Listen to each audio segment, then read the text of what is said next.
So guys, as you know that the Q4 FY26 results are upon us and a lot of business updates have started coming in जो कि ना आपको ये बता सकता है कि overall how the Indian economy basically is coping up with the Iran-Israel war which is really happening. Right क्योंकि अभी तक क्या होता है ना हम लोग ये ब्रॉडर लेवल पर हमको ये चीज़ पता चल जाती है कि ठीक है okay if strait of Hormuz has been closed तो इसका इम्पैक्ट क्या होगा ऑयल के प्राइजेस जो हैं या गैस के प्राइजेस जो हैं they are increasing but how it is impacting different sectors और उसके बेसिस पर हमारे ऊपर क्या इम्पैक्ट आने वाला है that is something we will be discussing today right specifically with respect to the automobile sector क्योंकि मतलब अगेन पूरी इकोनॉमी डिस्कस करना in one go is absolutely not possible right now. देखो सबसे पहले एक बेसिक आइडिया ले लेते हैं कि ऑटोमोबाइल सेक्टर जो है ना basically it was struggling in FY24-25 हो क्या रहा था स्ट्रगल इन वॉट वे क्योंकि देखो सिंपल सी बात है ऑटोमोबाइल सेक्टर ना अपने आप में बहुत ज़्यादा इंपॉर्टेंट है अगर आपको कंट्री किस लेवल पर चल रही है उसको गेज करना है तो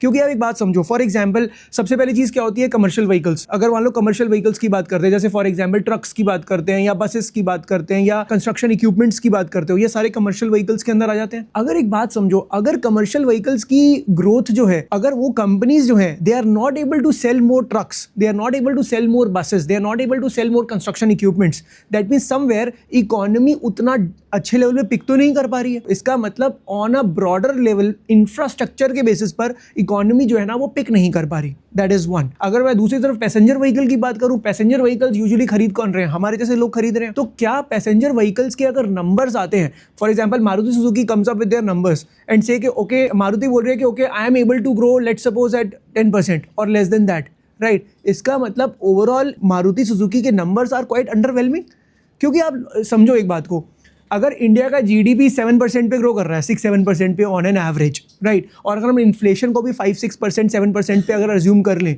तो यार नॉमिनल जीडीपी जो इकोनॉमी का है थिंक अबाउट इट इकोनॉमी का nominal GDP is growing at 13-14%।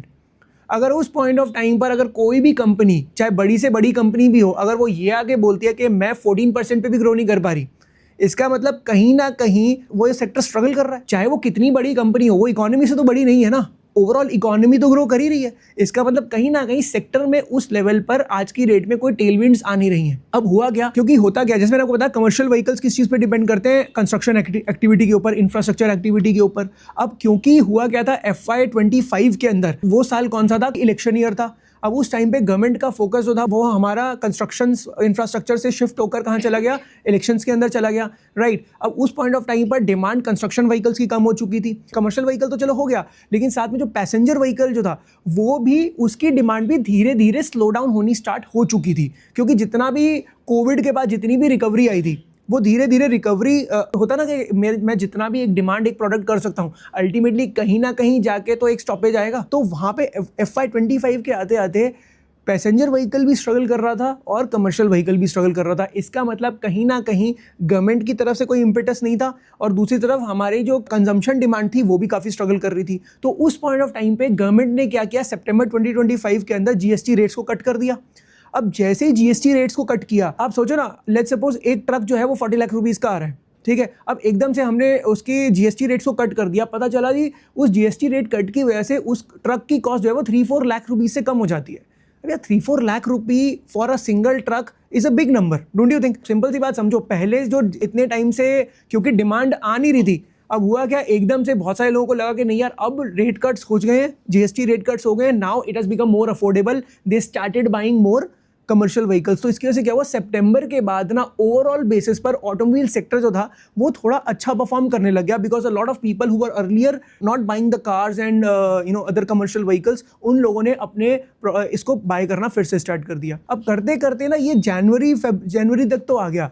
Feb के अंदर होता क्या है ना एक डेटा आता है उसको बेसिकली बोलते हैं वाहन डेटा। वाहन डेटा क्या है कि बेसिकली एक तो हो गया कि कंपनी ने कितनी कार सेल कर दी for example if I Maruti Suzuki तो मैं कितनी कार सेल कर रहा हूँ ठीक है। मैंने अपनी कार सेल करके डीलर्स को दे दी लेट्स सपोज आप सारे डीलर्स हो मैंने आप सबको कार सेल कर दी लेकिन इसका मतलब ये तो नहीं है ना वो कार एक्चुअली सेल हो गई मार्केट के अंदर क्योंकि आपके पास आपको सेल करी है तो आप क्या करोगे अपने वेयर हाउसेज में रखोगे अपने शोरूम्स के अंदर रखोगे उन कार्स को फिर वो कार्स आगे जाकर धीरे धीरे आप सेल करोगे over a period of time. लेकिन अगर डिमांड नहीं हुई मार्केट के अंदर व्हाट विल यू डू तो आपको फिर अपने वेयर हाउसेज में ही रखनी पड़ेगी। तो अगर एक्चुअल डिमांड ऑफ कार्स अगर देखनी है तो डू यू थिंक हमें मारुति सुजुकी के सेल्स नंबर्स को देखना चाहिए या फिर एक ऐसे नंबर को देखना चाहिए जितनी कार्स कस्टमर खरीद रहे हैं? आप देखते हो ना कि जब भी आप नई कार खरीदते हो तो क्या होता है, आपको रजिस्ट्रेशन कराना पड़ता है उसका, राइट? तो बेसिकली वो वाहन रजिस्ट्रेशन डेटा होता है बेसिकली कि कितनी कार्स एक्चुअली ऑन रोड आई इस पर्टिकुलर ईयर के अंदर। Do you think that is the actual number of cars which have been sold? तो हुआ क्या, इस बार देखा गया कि एक्चुअल जो कार्स जो थी ना उसकी अगर वॉल्यूम्स जो थी ना वो काफ़ी डाउन जाने लग गई in terms of commercial vehicles. ठीक है, कमर्शियल व्हीकल के अंदर एक तो हमारा ये चीज़ पता चली कि जितनी भी चाहे बड़ी बड़ी कंपनीज हैं, चाहे फॉर एग्जांपल अगर आप टाटा मोटर्स की बात करते हो या फिर अगर आप SML इज़ुज़ू करके एक कंपनी आती है वो भी ये प्रोडक्ट्स बनाती है, या फिर अगर आप अशोक लेलैंड की बात करते हो, इन सब के जो नंबर्स थे वो काफ़ी सबड्यूड आए, मतलब अराउंड 6 to 10% की रेंज में इनके नंबर्स रहे। साथ में मारुति सुजुकी वगैरह के नंबर्स भी काफ़ी डल रहे हैं इस पॉइंट ऑफ टाइम पर। एक और बहुत इंपॉर्टेंट फैक्टर आया, एज यू नो कि अभी क्या हो रहा है, क्योंकि क्रूड ऑयल के प्राइसेस तो बढ़ गए, लेकिन आज अगर आप पेट्रोल पंप पे जाते हो, पेट्रोल के prices for us have not increased, don't you think? क्योंकि होता पता है क्या है, हमारे लिए रिटेल पीपल जितने भी है ना, रिटेल कंजम्पशन जितनी भी है, उसके ऊपर कितना प्राइस रखना है ना, ये एक पॉलिटिकली सेंसिटिव टॉपिक है। तो गवर्नमेंट क्या करती है, उस प्राइस को काफी हद तक स्टेबल रखने की कोशिश करती है, अनलेस के it is not something which they can manage. तो हुआ क्या कि पेट्रोल और डीजल के प्राइसेस जो है ना वो हमारे लिए रिटेल पेट्रोल पंप्स अगर हम वहां जाएं तो हमारे लिए prices have remained the same, लेकिन ना एक बल्क डीजल प्राइसेस होते हैं बेसिकली। अब सोचो ना, जितनी भी ये ट्रक्स वाली कंपनीज है, ठीक है, जैसे आप देखते हो ना, आप कोई भी आप प्रोडक्ट अगर आप आज ऑर्डर कर रहे हो तो logistic companies are extremely important, क्योंकि आज आप ई-कॉमर्स से भी कुछ भी बाय कर रहे हो, डिलीवरी हो गया या VRL लॉजिस्टिक्स हो गया या जितनी भी ऐसी कंपनीज हैं, आपके सारे प्रोडक्ट्स लेकर आ रही है, लेकिन वो प्रोडक्ट, कोई प्रोडक्ट मुंबई में है, कोई प्रोडक्ट कोलकाता के अंदर, कोई कहीं पे भी है, तो अल्टीमेटली वो सारे प्रोडक्ट्स ट्रांसफर कैसे हो रहे हैं? They are getting transferred through the trucks. होता क्या है ना कि जितनी भी ये बड़े बड़े फ्लीट ओनर्स हैं या जितने भी बड़ी बड़ी लॉजिस्टिक कंपनीज हैं, होता क्या है, ये लोग ना डायरेक्टली पेट्रोल पंप पे आके अपने डीजल को फिल नहीं करवाते, क्योंकि इनको चाहिए होता है huge quantities of diesel, don't you think? इनकी प्राइसेस जो है ना, बेसिकली क्या है, इनके प्राइसेस जो होते हैं वो अगर मार्केट के अंदर ऑयल के प्राइसेस अगर चेंज होते हैं तो इनके प्राइसेस अलग से चेंज हो जाते हैं। अगर जैसे फॉर एग्जांपल आज की डेट में डीजल का प्राइस अगर 87 रुपीज़ पे चल रहा है, थिंक अबाउट इट, अगर 87 रुपीज़ के अराउंड पर लीटर का प्राइस चल रहा है, तो इनके लिए जो प्राइस होते हैं ना वो अराउंड 109 लीटर्स पे चल रहा है इस पॉइंट ऑफ टाइम पे, क्योंकि 22 रुपीज़ इंक्रीज कर दिए गए हैं। क्यों? क्योंकि ऑब्वियसली कॉस्ट तो देखो बड़ी है ना। अब गवर्नमेंट क्या कर रही है, अब इन लोगों के ऊपर तो कॉस्ट को डाल देती है, राइट, लेकिन हम सब के ऊपर एकदम से नहीं डाल सकती, otherwise we will be like why are you increasing the prices so quickly, हम मैनेज कैसे करेंगे एंड व्हाट नॉट, राइट। तो इसकी वजह से क्या हो रहा है, हमारे ऊपर उस लेवल पे प्राइसेस नहीं बढ़ते, लेकिन आप इसका इंपैक्ट समझो क्या होगा। अब बहुत सारे लोगों को ये भी क्वेश्चन आ सकता है कि अगर बल्क डीजल प्राइसेस अगर इतने एक्सपेंसिव चल रहे हैं तो वो भी तो नॉर्मल पेट्रोल पंप पे आके अपने डीजल को फिलअप करवा सकते हैं। बट द थिंग इज कि इंडिया के अंदर ना डीजल के ऊपर जो पॉलिसीज है ना वो काफी स्ट्रिक्टली कंट्रोल्ड है। आपको इतनी पर्टिकुलर वॉल्यूम हमसे खरीदनी ही पड़ेगी, तभी जाकर हम आपको वो सर्विसेज प्रोवाइड करेंगे, और बड़े बड़े इनके लॉन्ग टर्म कॉन्ट्रैक्ट्स होते हैं कि आपको इतना तो बाय मिनिमम करना ही पड़ेगा हमसे, तभी आप जाकर ये पर्टिकुलर सर्विस को ऑफर कर सकते हो। एंड प्लस उनके जो कॉन्ट्रैक्ट्स होते हैं वो उनको ये प्रोहिबिट करते हैं कि वो पेट्रोल पंप्स पे जाकर ऐसे डायरेक्टली आप वो डीजल नहीं डलवा सकते। अब why this thing is important, क्योंकि सोचो अगर उनके प्राइजेस अगर इंक्रीज करेंगे तो आप समझो across the board, no matter which product you talk about, everything travels on trucks. चाहे आप फूड की बात करो, चाहे आप फॉर एग्जांपल कोई FMCG प्रोडक्ट की बात करो, चाहे कोई भी और प्रोडक्ट की आप बात कर लो, everything is going to travel on trucks only. चाहे वेजिटेबल्स की बात करो, फार्मास्यूटिकल की बात करो, कोई भी प्रोडक्ट हो, everything is going to travel through trucks. तो इसका मतलब होगा क्या, logistics cost is going to rise, logistics cost is going to rise. So don't you think the cost of the products is going to start rising? That can lead to cost push inflation if you will. और वही चीज इस point of time पर that remains to be seen. That is why Q4 FY26 के जो results है ना, they are extremely important, क्योंकि इस point of time पर हर कंपनी जो है वो किस लेवल पर एडजस्ट कर रही है इस पर्टिकुलर न्यू रियलिटी से, that the strait of Hormuz has been closed. अब उसकी वजह से हमारे ऊपर क्या इंपैक्ट, हर सेक्टर के ऊपर क्या इंपैक्ट पड़ने वाला है। All these companies are going to give up their commentary कि how are they coping up with this new reality in which we are living in right now. तो एक तरफ ये चीज चल रही है जिसकी वजह से क्या हो रहा है, अब सिंपल सी बात समझो, इसकी वजह से कमर्शियल व्हीकल्स जितनी भी हैं उनकी जो डिमांड है वो थोड़ी सबड्यू हो गई है। क्यों हो गई है? क्योंकि जब ना एक लिमिट से ऊपर जब डीजल के प्राइस बढ़ जाते हैं ना तो people start looking for alternatives.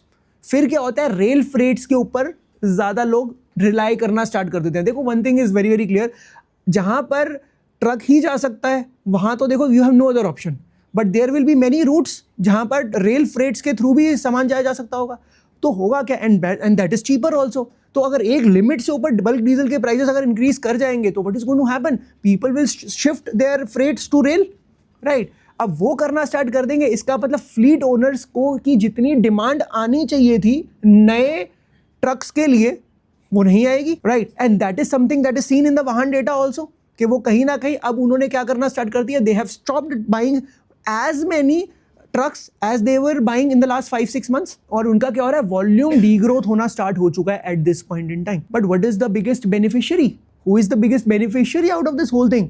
देखो, one thing is very clear, आज की डेट में ना जैसे ही क्रूड ऑयल के प्राइस इतने बढ़ने स्टार्ट हुए, 100+ चला गया क्रूड ऑयल का प्राइस, और बाद में ये बात चलने लग गई that it can go up to 150 और $200 पर बैरल एज वेल। तो one thing got into people's mind के भाई अब इलेक्ट्रिक व्हीकल पे ही शिफ्ट करना will make more sense, don't you think? And that is the biggest beneficiary of this overall Iran Israel problem which is being going on in the world. क्योंकि अगर आप वाहन डेटा इनका चेक करोगे तो 4 व्हीलर्स के जो इलेक्ट्रिक व्हीकल के रजिस्ट्रेशंस हैं दे हैव इंक्रीज्ड 85%, और अगर मैं 2 व्हीलर्स की बात करूं तो 71% से इनके नंबर्स इंक्रीज कर गए हैं। इसका मतलब कहीं ना कहीं इनकी डिमांड जो है, 2 व्हीलर्स की डिमांड जो है और 4 व्हीलर्स की जो इलेक्ट्रिक व्हीकल्स की है, इनकी डिमांड बहुत मैसिवली इंक्रीज कर रही है at this point in time. अब problem with India is, India के अंदर ना 4 व्हीलर जो इलेक्ट्रिक व्हीकल्स जो हैं वो इतने ना, मतलब basically for that you need a lot of infrastructure. देखो, 4 व्हीलर बंदा जब खरीदता है तो वो यही सोच के खरीदता है कि यार at least I should be able to go from one state to the other as well if I want to, right. Long distance travelling के लिए कार इज इंस्ट्रूमेंटल। अगर हमें वो इंफ्रास्ट्रक्चर अक्रॉस द कंट्री नहीं मिलेगा तो वो इलेक्ट्रिक 4 व्हीलर जो है ना उस लेवल पर पिक नहीं कर पाएंगे। और यही सबसे बड़ा रीजन था कि है, और इनफैक्ट अभी भी it's not like this problem is solved, right. अभी मैं बोल रहा हूं कि इंक्रीज तो करा है, बट इस ग्रोथ के अंदर ना एक सबसे बड़ा बॉटलनेक, सबसे बड़ी प्रॉब्लम, सबसे बड़ी हिंड्रेंस यही है कि आज इंडिया के पास उतने चार्जिंग स्टेशंस नहीं है अक्रॉस द कंट्री। तो होता क्या है, सबसे जो बड़ा बेनिफिशियरी है according to me that is 2 wheeler. Why? क्योंकि 2 व्हीलर में क्या होता है, आप समझो 2 व्हीलर के अंदर ज्यादातर लोग जो खरीद रहे हैं वो किस बेसिस पे खरीद रहे हैं कि ओके अपने एरिया के around he I can move around, right. मतलब मुझे पता है कि अगर एक बार मैंने अपने इलेक्ट्रिक व्हीकल को चार्ज कर दिया, 2 व्हीलर को चार्ज कर दिया, I know I can actually travel around 300 kilometres का मेरे पास एक रेंज आ जाती है कि मैं इतना ट्रैवल कर सकता हूँ। द मोमेंट आई नो कि अब ये खत्म होने वाली है रेंज, तो I can again go to my nearest charging station and get it charge. तो हो क्या रहा है, ईवी जो 2 व्हीलर जो है वो बहुत मैसिवली ग्रो कर रहा है। अब इसके अंदर क्या हो गया, सबसे बड़े प्लेयर्स कौन कौन से? देखो, सबसे पहले जब भी हम ईवी 2 व्हीलर की बात करते हैं ना, तो सबसे पहले किस चीज़ का नाम आता है, ओला इलेक्ट्रिक का, राइट। लेकिन you will be surprise to know, आपके दिमाग में ओला इलेक्ट्रिक ही होगा कि ओला इलेक्ट्रिक जो है वो जो 2 व्हीलर मार्केट को डोमिनेट कर रहा है at this point in time, right. लेकिन अभी ऐसा नहीं रह गया है, राइट। क्योंकि जब ईवी का बूम आया था ना, उस पॉइंट ऑफ टाइम पे सबसे पहले ओला इलेक्ट्रिक आया। उसने क्या किया इनिशियली, क्योंकि हो गया रहा था उस टाइम पे गवर्नमेंट ने बहुत सारी सब्सिडीज दी हुई थी, राइट।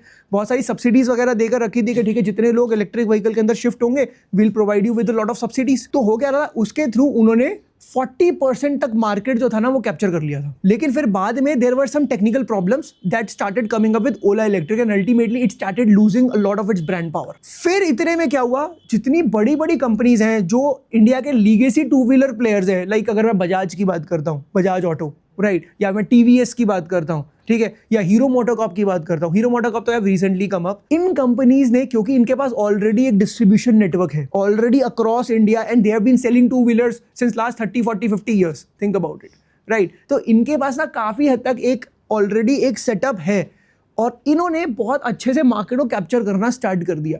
और साथ में क्या हो गया, एक और कंपनी है, न्यू इमर्जिंग कंपनी, शायद आपने नाम भी सुना हो, that is Ather energy, right. Ather energy जो है ना, इसके जो पर्टिकुलरली जो इसके 2 व्हीलर जो है ना, they are really picking up and it is giving a really tough fight to the legacy players, जितने भी लीगेसी प्लेयर्स हैं। क्योंकि यार एक बात समझो, अगर आज मैं एक छोटी कंपनी हूँ, ठीक है, I am a small startup, if I am able to compete with the likes of Bajaj, they have massive strong balance sheet, they have huge cash at their disposal as well, huge distribution network, उसके बाद जाकर वो company जो है ना, it is able to sell its products at a much more expensive price range than these companies। और उसके बाद भी TVS जो इस टाइम पे सबसे नंबर 1 पे चल रहा है, उसको डायरेक्टली ये compete कर रहा है इस पॉइंट ऑफ टाइम पे। तो अल्टीमेटली क्या हुआ, इसका सबसे बड़ा बेनिफिशियरी जो ना टू व्हीलर मार्केट बहुत ज़्यादा होने वाली है। और अभी एक और न्यूज़ आई है जो कि सेक्टर को और ज़्यादा टेलविंड प्रोवाइड करेगा। गवर्नमेंट ने बोला कि दिल्ली गवर्नमेंट ने कि बाय 2028 तक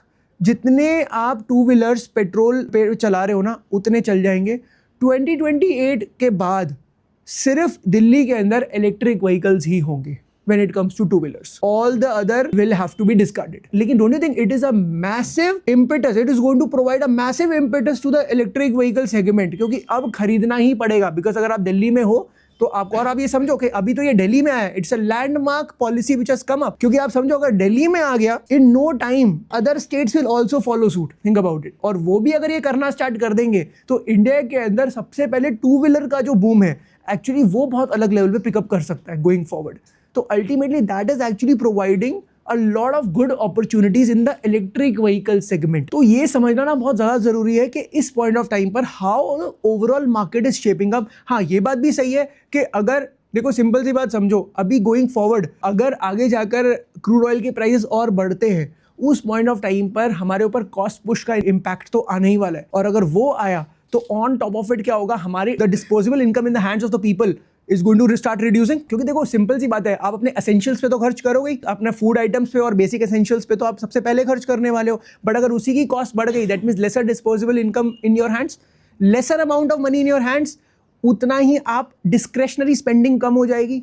and that is something which needs to be tracked in this particular quarter कि ओवरऑल जितने भी डिस्क्रेशनरी स्पेंडिंग वाली जितनी भी कंपनीज है ना, वो इसके थ्रू किस तरीके से कोप अप कर रही हैं। Where does it see the demand when the demand they are expecting to come back again?